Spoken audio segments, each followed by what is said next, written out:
Nós estamos muito contentes por extender uma invitação na nossa comunidade.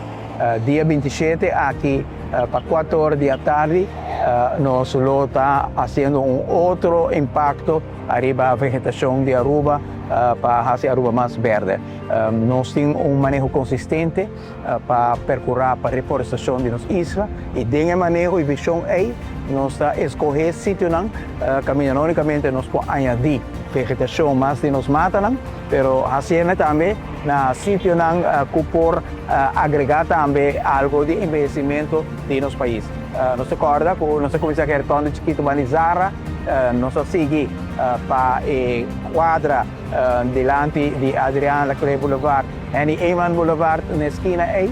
Nós temos rotonda importante que não temos nas Américas, mas é a rotonda cultural de Aruba, delante da escultura, que também vira uma beleza.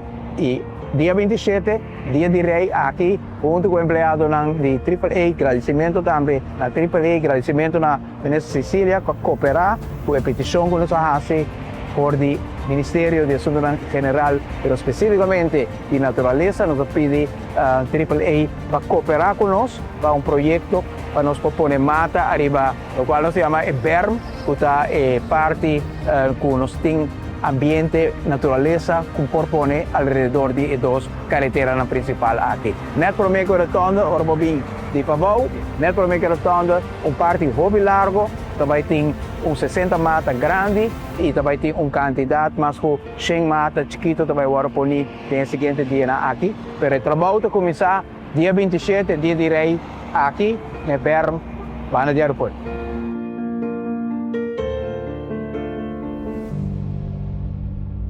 Gobierno de Aruba. Nos, Taipa Pueblo.